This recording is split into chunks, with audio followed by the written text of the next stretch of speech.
찬양 성부 성자 성령 삼일체 신께 영세 무궁하기까지 영광을 돌리세 영광을 돌리세. 할렐루야. 여호와의 이름을 찬송하라. 여호와의 종들아 찬송하라. 여호와의 집 우리 하나님의 전정에 섰는 너희여 여호와를 찬송하라. 여호와는 선하시며 그 이름이 아름다우니 그 이름을 찬양하라.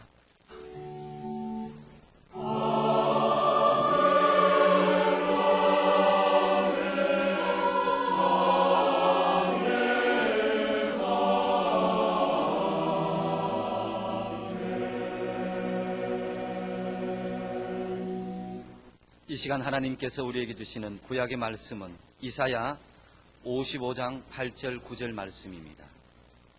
제가 가진 성경 1035쪽입니다. 여호와의 말씀에 내 생각은 너희 생각과 다르며 내 길은 너희 길과 달라서 하늘이 땅보다 높음같이 내 길은 너희 길보다 높으며 내 생각은 너희 생각보다 높으니라. 아멘.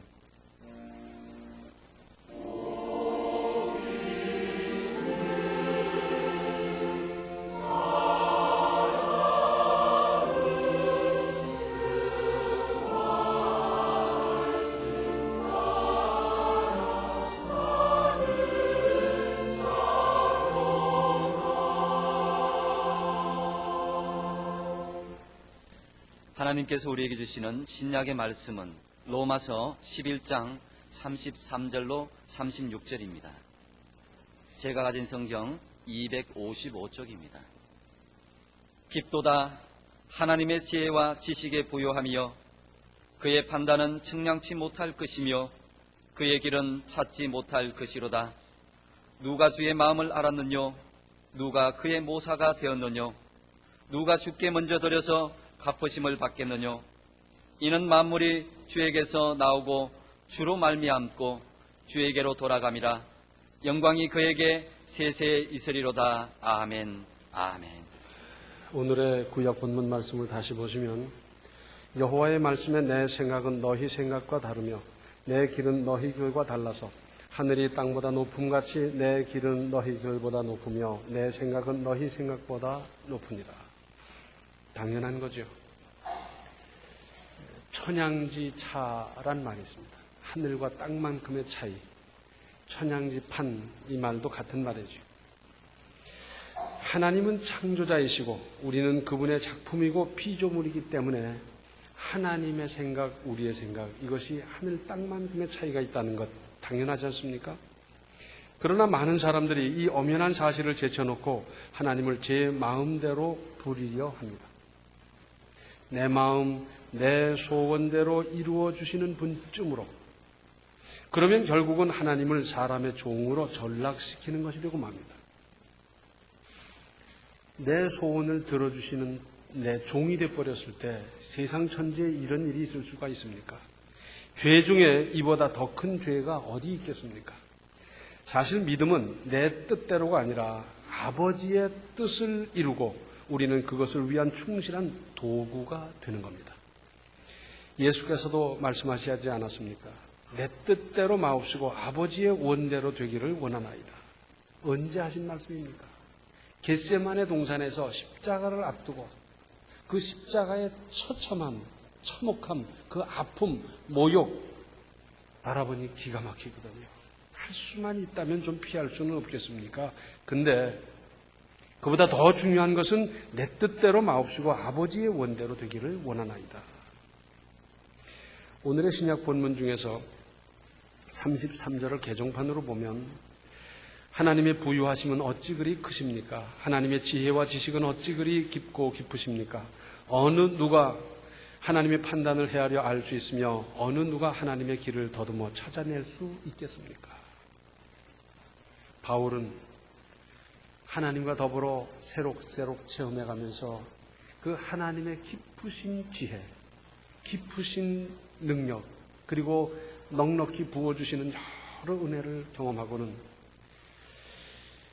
이런 찬탄, 이런 감탄을 할 수밖에 없습니다. 이런 감격이 터져나올 수밖에 없습니다. 당시 로마 그리스 문화 문명의 찬란한 건축 조각 여러 작품들을 보았고 당시의 세계를 지배하고 있는 로마 제국의 군대와 그 위력과 권세를 누구보다도 잘 알고 있는 바울로서는 자기가 봐도 이런 것들과 비교할 수 없이 초라한 전도자였지만 그러나 그런 것들, 대단해 보이는 그런 것들은 아무것도 아니라는 겁니다. 하나님의 넉넉하심은 천년 동안 세워온 로마 제국도 그 찬란한 그리스 문화도 별것이 아니라는 겁니다. 하나님의 넉넉하심은 제한된 창고가 아닙니다.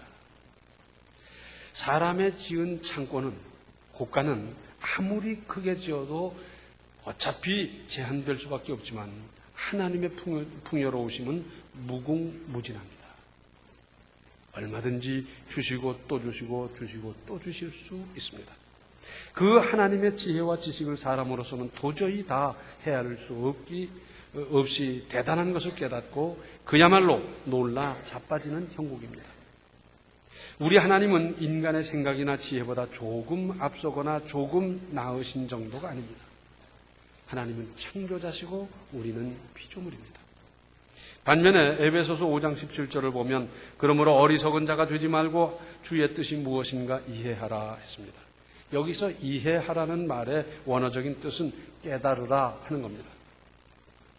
그러니까 하나님의 깊고 깊으신 계획이나 지혜, 지식은 우리가 다 헤아릴 수 없지만 어느 정도까지는 믿음으로 기도하며 깨달을 수 있는 부분까지는 제대로 헤아려 지혜롭게 처신하라는 말씀입니다.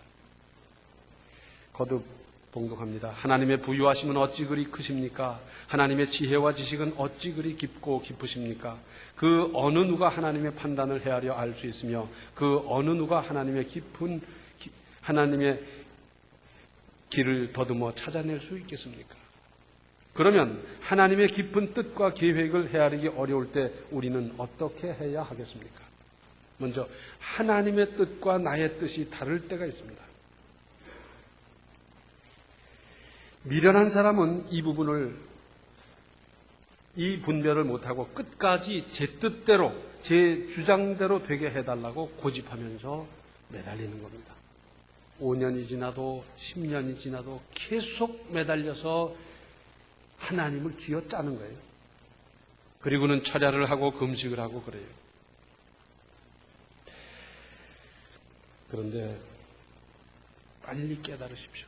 아, 다르구나. 빨리 깨닫고 다음 행동을 모색하는 겁니다. 그것이 잘하는 겁니다. 사도행전 16장 6절로 10절에는 이런 말씀이 있습니다.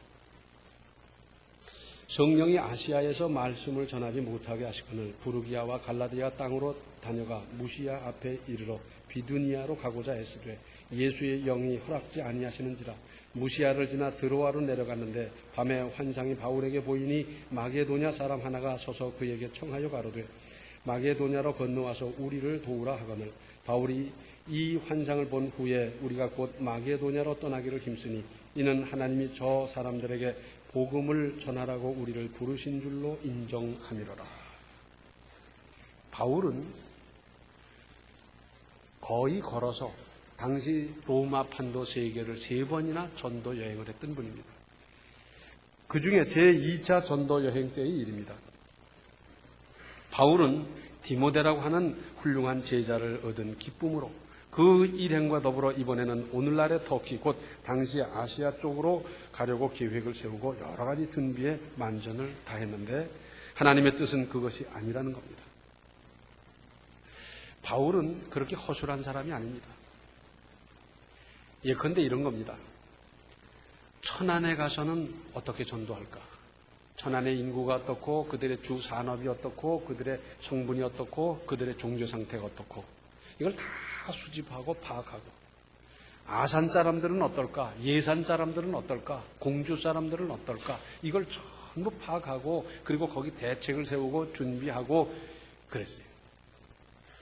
거기엔 상당한 예산도 들어갔을 것이고 거기에 따르는 여러 가지 준비가 한두 가지였겠습니까? 그런데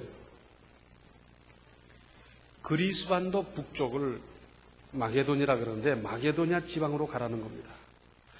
바울의 뜻이나 계획, 거기다가 지금까지 준비한 모든 것을 포기해야 했습니다. 쉬운 일입니까? 결단이 요구됐고 바울은 그렇게 순종했습니다. 그런데 오늘 이 성경 말씀의 내용은 이겁니다. 가령 서울을 가는데 고속도로를 막았어요.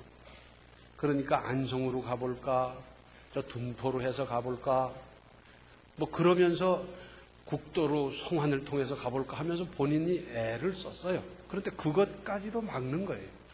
그러면서 마게도냐 사람이 자기를 부르는 환상을 보면서 그리로 방향 전환을 했습니다. 바울이 터키 쪽으로 가지 아니하고 마게도냐 쪽으로 방향을 틀므로 말미암아 유럽의 복음이 전해지는 그 역사가 시작됐습니다. 그때로부터 유럽의 복음이 전해졌어요. 우리 교인 성도 여러분들 중에도 가보신 분 알겠지만은 그래서 빌립보로 갔고 빌립보에서 루디아를 만나고 그러지 않습니까? 자, 그렇게 했더니 빌립보에 이르러 루디아를 만나고 그 집안 가족까지 다 구원하여 하나님께서 이렇게 미리 준비해 놓은 심령이 있었구나. 그러면서 바울은 얼마나 기뻐했겠습니까? 루디아 기념교회가 거기 있지요. 거기서 루디아가 세례받았던 물이 흐르고 있지 않습니까? 그런데 이어서 군중들에게 몰매를 맞고 옥에 갇히는 신세가 되고 말았습니다. 그러나 바울과 실라가 온몸이 쑤시는 고통 중에서 하나님을 찬양함으로 기적이 일어나는 일로 이어졌습니다. 하나님의 뜻과 내 뜻이 다를 때 재빨리 생각을 바꾸십시오. 자세를 돌이키십시오. 그리고 하나님의 뜻에 순종하십시오. 그러면 내가 생각지 못한 큰 하나님의 역사가 기다리고 있을 것입니다. 또 하나님의 뜻이 이해가 안 되는 경우가 있습니다. 아무리 생각해보고 이리저리 궁리해봐도 도무지 이해가 안 될 때 어떻게 하시겠습니까? 히브리서 11장 8절로 12절에는 이런 말씀이 있습니다. 믿음으로 아브라함은 부르심을 받았을 때 순종하여 장래 기업으로 받을 땅에 나갈새 갈 바를 알지 못하고 나갔으며 믿음으로 저가 외방에 있는 것 같이 약속하신 땅에 우거하여 동일한 약속을 유업으로 함께 받은 이삭과 야곱으로 더불어 장막에 거하였으니 이는 하나님의 경영하시고 지으실 터가 있는 성을 바랐습니다. 지금 현재 잘 살고 있는데 거기 기반을 잡고 거기에 모든 인간관계를 구성하고 있는데 하나님이 아브라함에 그러십니다. 너 내 본토 친척 아비집을 떠나라. 그랬더니 아브라함은 그러고 떠났어요. 오늘날 같은 성도들, 똑똑한 사람들은 틀림없이 그랬을 겁니다. 금년 추수는 다 해놓고 떠나야 되지 않겠습니까? 거래는 좀 정리를 해야 되겠습니다. 어디로 가란 말입니까? 또 간다면 그 목표가 어디며 거기선 뭘 해먹고 살아야 되겠습니까?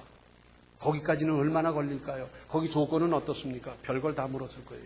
그런데 전능하신 하나님께서 나를 가라고 하셨을 때는 거기에 하나님 나름대로의 어떤 계획 그리고 모든 준비 마련이 있을 것을 믿었습니다. 이 믿음으로 떠났어요. 우리가 살아가다 보면 하나님의 뜻을 이해 못할 때가 많습니다. 그래도 하나님의 뜻대로 하십시오. 하나님의 뜻을 우리가 다 이해하고 살 수 있습니까? 하나님에 대해서 다 이해하고 믿기로 한다면 믿을 사람이 몇이나 되겠습니까? 똑똑한 사람들이 그래요.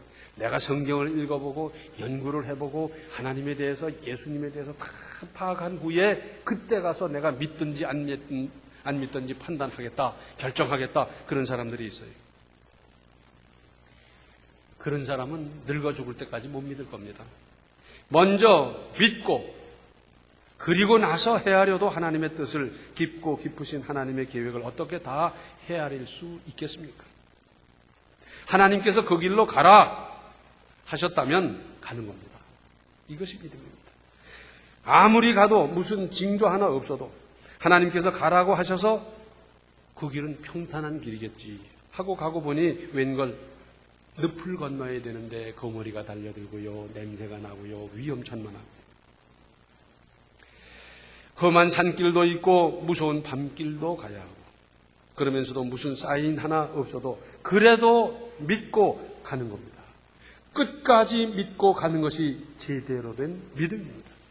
우리 주변에서 왜 그 길을 가느냐, 왜 힘들게 가느냐 그런다고 하면 하나님께서 가라 하셔서 나는 간다. 그리고 가는 거예요.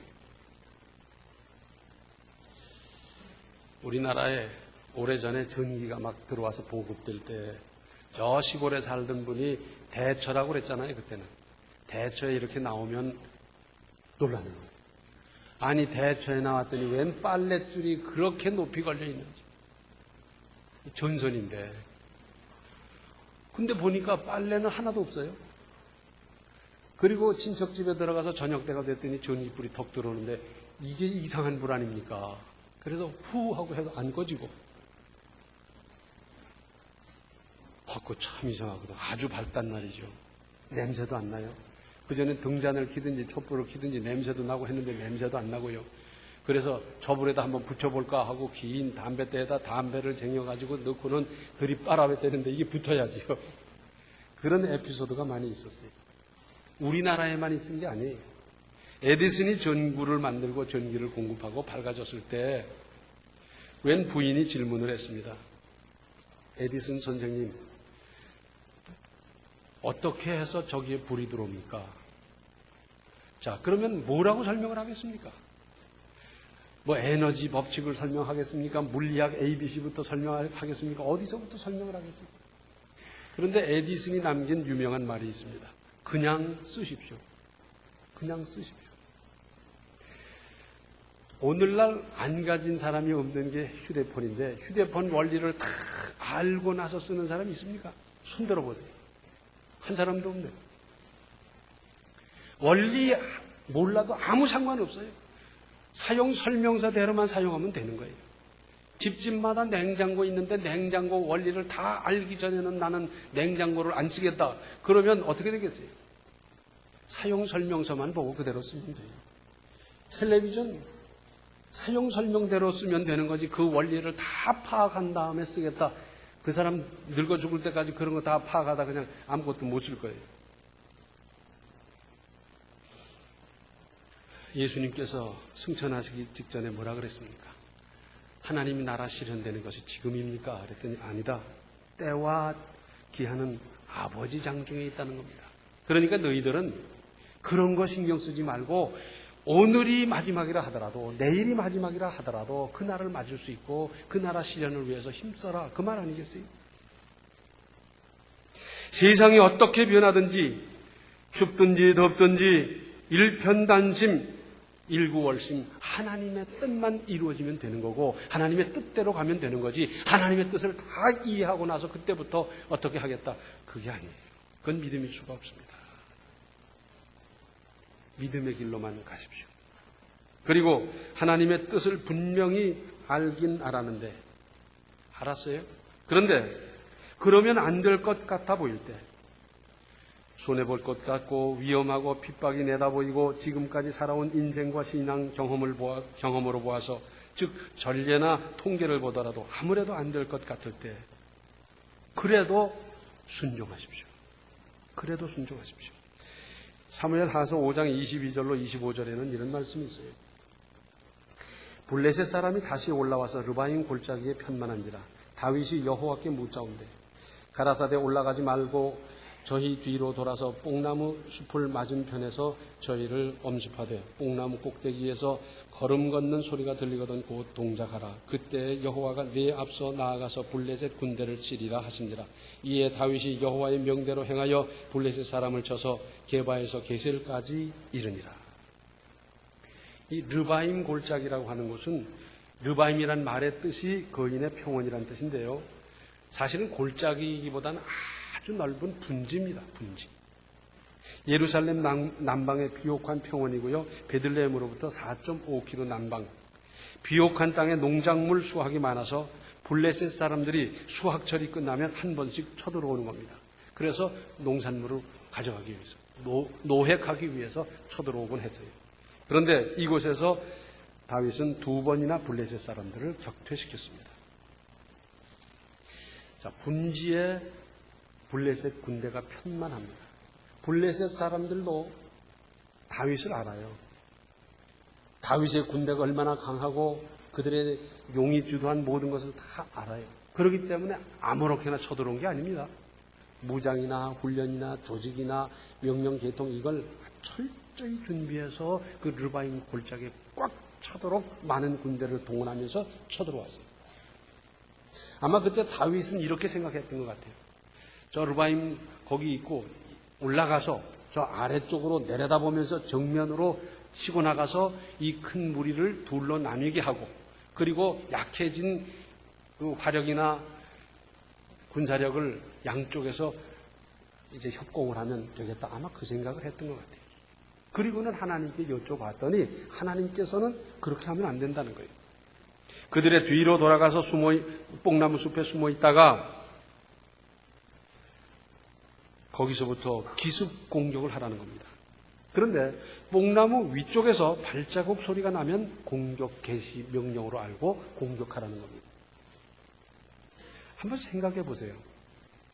정면으로 가지 말고 돌아서 기습하라. 이해가 되지요?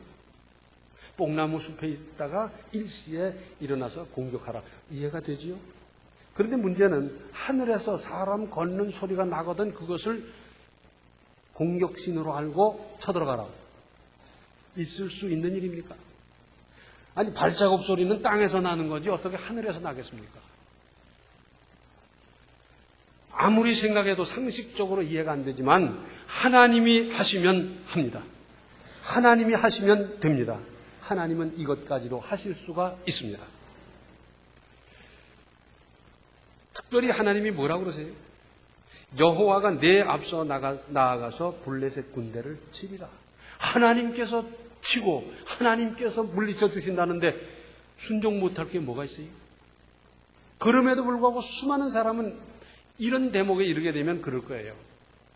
아니 하늘에서 무슨 발자국 소리가 난디야. 그러면서 그렇게 하고 싶지 않을지 몰라요. 똑똑해서요. 너무 똑똑해서 문제예요. 그런데 다윗은 순종했더니 승리했습니다. 다윗은 지형진물에 아주 익숙한 사람이고 전쟁에 능한 사람입니다. 그래서 소규모 전투라고 하면 눈 감고도 척척척척 작전 계획을 세워서 얼마든지 이길 수 있는 분이에요. 그럼에도 불구하고 다윗은 언제든지 하나님께 여쭤봤습니다. 작은 일이든지 큰 일이든지 하나님께 여쭤봤더니 그 전능하신 하나님의 지혜로 하나님의 도우심을 따라 하나님께서 늘 지시해 주셨어요. 이렇게 하거라. 이렇게 하거라. 그대로 했더니 이겼어요. 그래서 성경에 여러 번 기록된 것은 다윗이 어디를 가든지 여호와께서 이기게 하셨더라. 얼마나 멋있어요. 다윗이 어디를 가든지 여호와께서 이기게 하셨더라. 멋있어요. 거기다가 자기 이름을 한번 넣어봐요. 다윗이 아니라 홍길동이 어디를 가든지 여호와께서 이기게 하셨더라. 한번 해봐요. 내가 어디를 가든지 여호와께서 이기게 하실 수 있다면 얼마나 대단합니까? 이 말씀을 조금만 확대 해석하면 다윗이 장사를 하면 장사가 잘 되고 다윗이 농사를 지으면 농사가 잘 되고 다윗이 외교를 하면 외교가 잘 되고 국방을 하면 국방이 잘 되고 그리고 나라의 재정을 맡아서 다스리면 재정이 잘 되고 그랬다 그 말 아니겠어요? 근데 문제는 뭡니까? 늘 하나님께 여쭤보고 그리고는 하나님께서 말씀하면 그대로 따랐더니 만군의 여호와께서 전능하신 그분께서 이기게 해 주셨습니다. 그래서 다윗은 도대체 내가 누굽니까? 오늘날로 말하자면 제가 무슨 대단한 가문에서 태어났습니까? 제가 학벌이 대단합니까? 제가 가진 것이 무엇입니까? 그럼에도 불구하고 하나님은 어쩌면 나를 이렇게까지 사용하셨습니까? 그거 아니겠어요? 이해가 안 되고 납득이 안 되고 그렇더라도 순종하는 것이 바로 사는 길이고 이기는 길이고 제대로 사는 길입니다. 왜냐하면 그분은 전능하시기 때문입니다. 우리는 제한되고 피조물이기 때문에 그렇습니다. 사랑의 주님 전능하신 그분의 말씀을 어떤 경우가 되었든지 순종해서 다윗이 어디를 가든지 이겼던 것과 같은 그 인생을 살아가시기 바랍니다. 기도하시겠습니다. 은혜로우신 아버지 하나님, 저희들은 순종한다고 하면서 사실은 순종한 것이 아니라 제 뜻대로 행하며 살아온 저희들의 인생입니다. 저희들의 신앙이었습니다. 제 마음에 맞으면 순종한다 그러고 제 마음에 안 맞으면 핑계대고 거부하고 이렇게 얕게 살아왔던 저희들, 사실은 약은 것이 아니라 사실은 미련하게 살았던 인생입니다.